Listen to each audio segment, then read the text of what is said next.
ODM. ODM. ODM. Asanteni sana. Nina furaha tele kuwa na fursa ya kuongea na wanachungwa.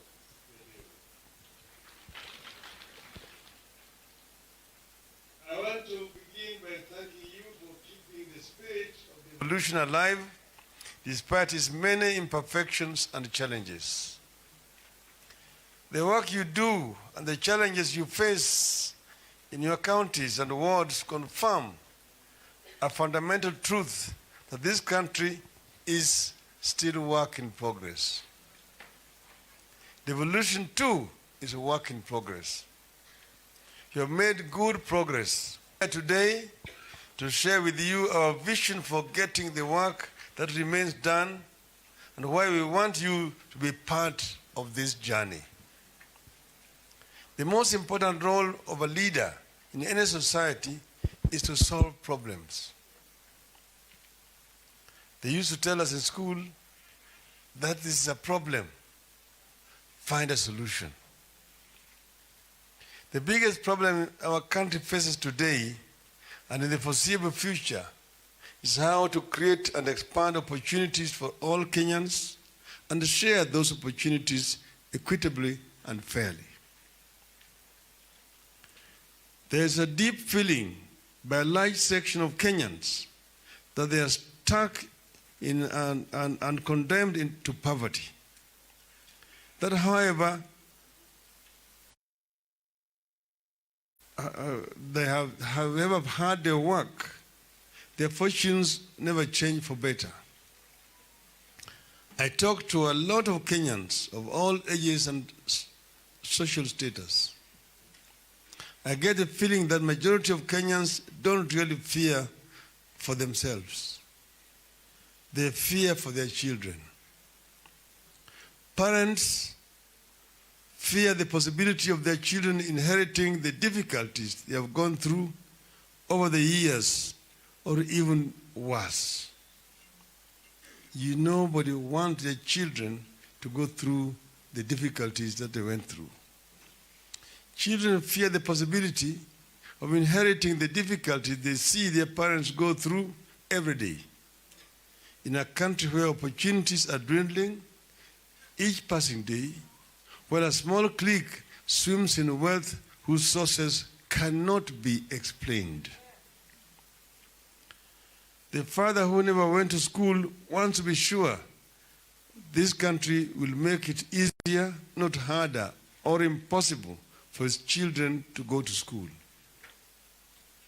The father who educated his family by crushing stones at Mjengo or pushing wheelbarrows wants to be sure his sons and daughters will not have to rely on the same tools for a living.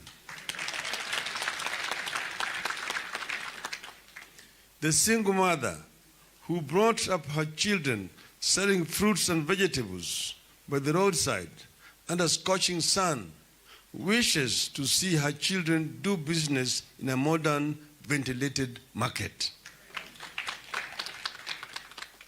The parents who worked hard, got all the relevant academic papers, but failed to get their dream jobs because they could not pay a bribe or they were from the wrong tribe, want to be sure that their children will inherit a country where merit and skills, not tribes and second names, are what count. Kenyans are therefore looking for leaders who can realistically address the growing inequality, the lack of opportunities, and lack of upward social mobility.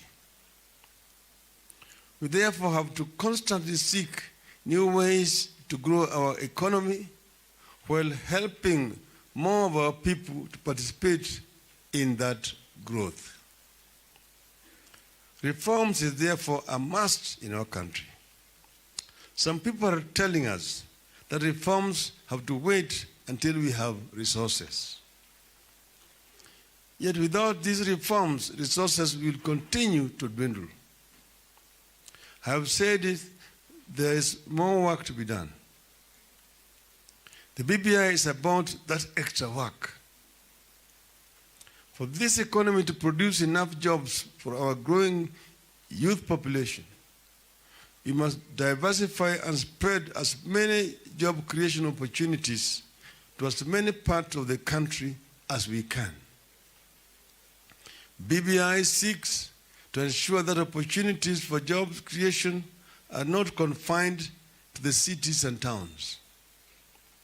That's why the BBI seeks to anchor in the Constitution a new economic model that focuses on value creation, promotes industrialization, and supports small and micro enterprises. BBI seeks to address the gaps in the 2010 Constitution by ensuring that the economic and social rights are enforceable and not just aspirations. It is focused on baking a bigger cake, protecting the same and ensuring equitable sharing, what we call tupike, tulinde, tugawe kwa haki. We have other issues that may not be directly economic in nature, but have serious impact on our economy, like elections, for instance. Elections must cease being civil wars. BBI seeks to usher in an electoral system where every vote is counted and every vote counts. This country comes to a standstill and loses billions, jobs and lives every election year due to violence. Already the drums of war are being sounded, and it is easy to tell how it will end. And yesterday I was telling them, we are still more than 1.5 years to the elections. Yet they are behaving as these elections are tomorrow. We have to decide whether we want elections or civil wars every 5 years. We want our country to be at the front line of Kenya's recovery and growth. And that cannot be the case if 2 years before the elections, the country comes to a standstill. And 1 year after the elections, it still comes to a standstill. So in a cycle of 5 years, the country is working for only 2 years. That is itself the cause of our problems. We want every village to be able to create jobs and businesses for residents. That is why we are pushing for a 70-year tax break for the youth-owned enterprises and businesses incubation centers across the country and at ward levels. That is why we are seeking to increase financial resources to counties. It is the reason we have a Ward Development Fund.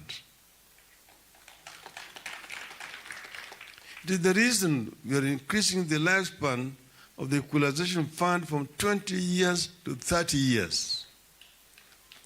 Because some people don't understand where how we landed where we are. If you look at the first real serious economic blueprint of this country, session of paper number 10 of 1965, African Socialism and is planning for an application of planning in Kenya. It said that the government should invest in high-yielding regions with high potential for growth, and that the marginalized regions will benefit from the trickle-down effect of development in those high-yielding areas. Yaani yale eneo ambayo hazina rutuba na kadhalika watanufaika kulingana na makombo ambayo itatoka kwa meza pale wale wengine wanakulia. That is responsible for an equal development in our country. Marginalization of other parts of the country. And that's why we said we needed to introduce Equalization Fund. Because of the difficulties that have been, that has not been implemented for the last 10 years. That's why we're increasing it for another 10 years, so that those other regions which were left behind can be able to catch up with other regions. We are creating the County Assembly Fund because we believe that independent and strong assemblies are critical to holding county executive to account and ensuring prudent expenditure for development on the ground. Our overall goal in BBI is to ensure equitable growth throughout Kenya. We're looking for ways to narrow the development gap between the regions. I believe this is what we should be focused on as a nation. It is the conversation we should be having, how to ensure every part of this country and all our citizens are involved in helping bake a bigger cake and ensuring each person gets a fair share. As ward representatives, you see the desperation of people in the villages daily. I know I'm talking to the people here who wake up daily in their rural homes only to confront queues of desperate voters looking for help. Similar queues await you in your offices when you report to work. The sad truth is, such queues will not end unless we put serious thinking into how to help our people help themselves. I'm here to see our opponents present better alternatives to what the BBI proposes. They will tell you, oh, right now, the issue number one is the economy. Let us address the issue of economy and forget about BBI. Do it with the elections of 2022. I'm not convinced that the solutions we are proposing to address poverty and inequality in our country should be discarded and replaced with wheelbarrows. I doubt there is an MCA in this room who genuinely believes that if each person in the ward received a wheelbarrow today, the people would get rich and they will be able to fend for themselves. There is only so much a wheelbarrow can do.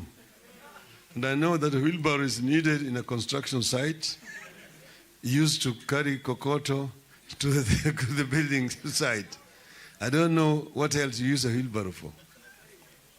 Today, some people are telling us to stop thinking about the future because the current situation is difficult enough.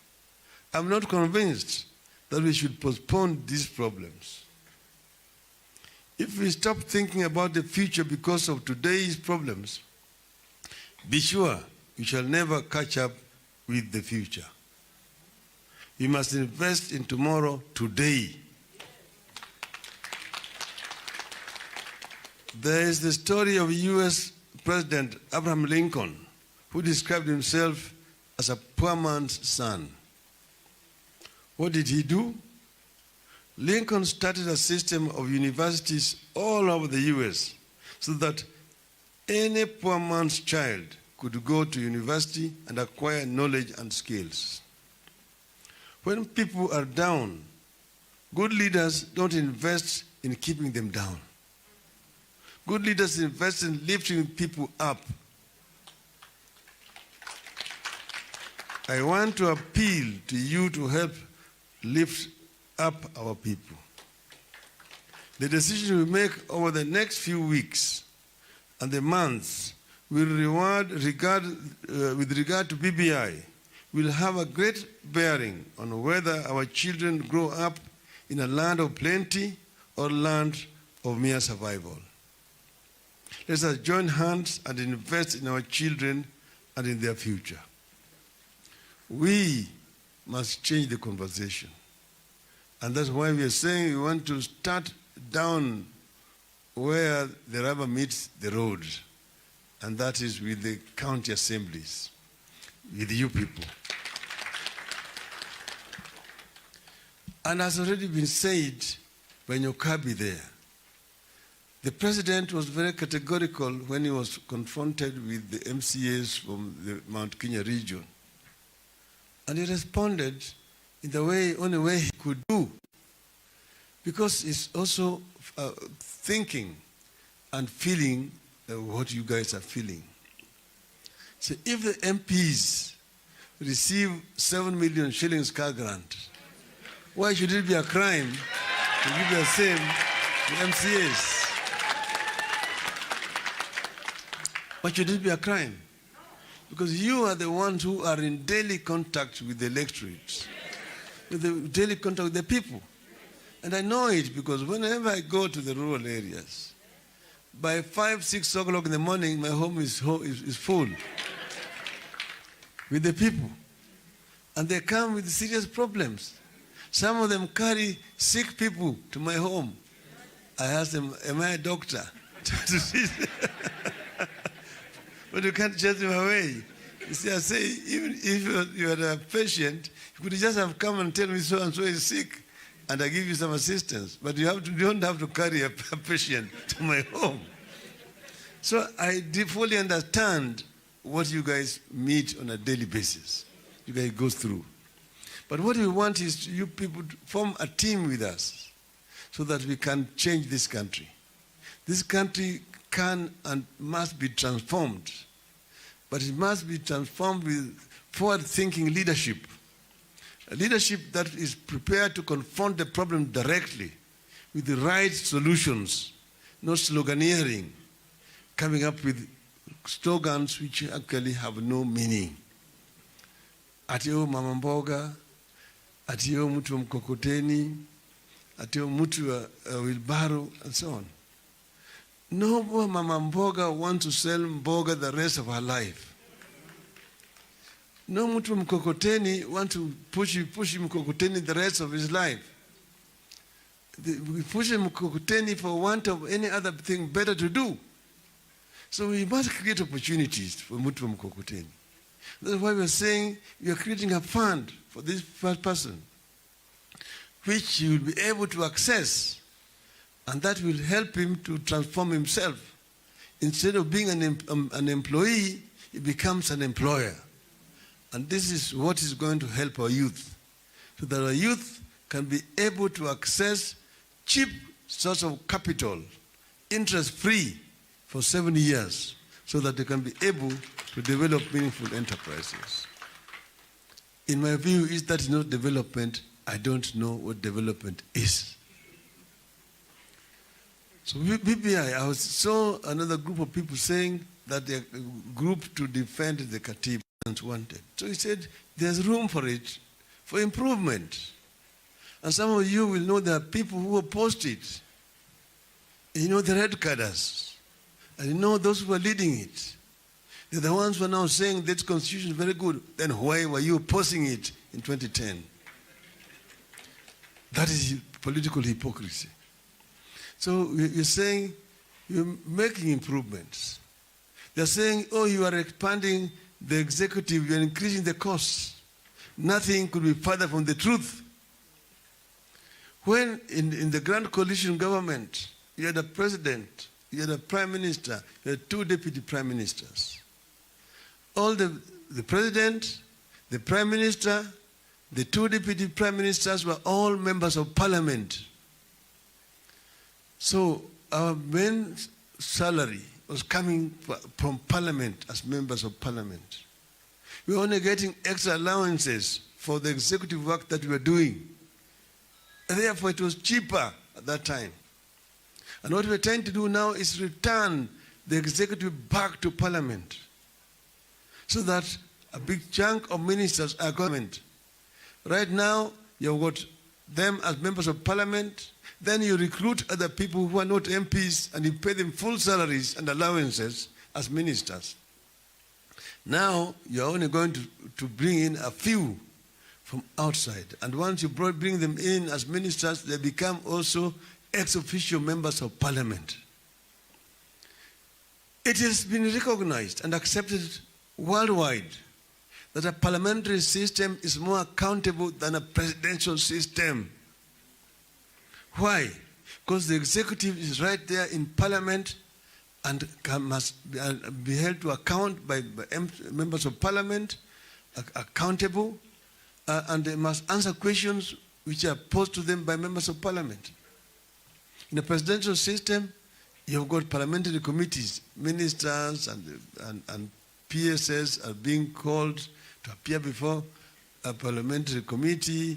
Sometimes there are extortions there, and so on and so forth. Lots of waste of time. I know it because I've been part of it. I've been in the executive. But you saw how the Grand Coalition government worked.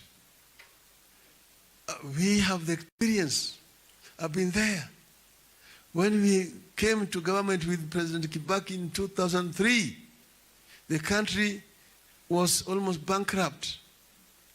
The revenue collection was only 200 billion shillings. The government was depending on some handouts from donors only. We increased it 2 billion to 5 billion to 7 billion to 1 trillion. And the growth went from 0 to 7%. So we know how to do it. We know how to change things. The problem is you cannot do it when you've got thieves in the government who are stealing. That's why the president is frustrated, because he has got thieves in the government, stealing by day and the night, and then they run around with monies in sacks. Oh, nataka kuja kufanya harambee kwa women groups, kuja kufanya harambee kwa youth groups. Kanisa, every Sunday with sacks of money. The source of that money is not known. Unless we get rid of these thieves, Kenya will not rise up. So they are saying you're wasting money on MCAs. Why are you wasting money on MCAs? Ask them, where do you have the money to buy 8 helicopters? And running around with packs of money to churches and so on in order to compromise the clergy. We are not against this. You said that the clergy should take that money, but don't worship the giver. Don't worship the giver. We told him, do what he used to do. In those days when the YK92 was awash with money, they introduced the 500 shilling note called Jirongo. Later on they brought Patni, 1,000. And they are running around with a lot of money into towns, occupying all the bedrooms in hotels, and lavishly trying to bribe people around. We said, don't worry about them, but don't worship that money that they're giving. Don't say thank you. Take it, but don't say thank you. Wanakanu ni wajinga na werevu hawana. Wanakanu ni wajinga na werevu hawana. Ukiona wakilewa usidhani ni tajiri. Hiyo ni mali ya umma wameiba toka kwetu jama. Wape hiyo pombe yao. Wakilewa wakitapika ni shauri yao. Thank you.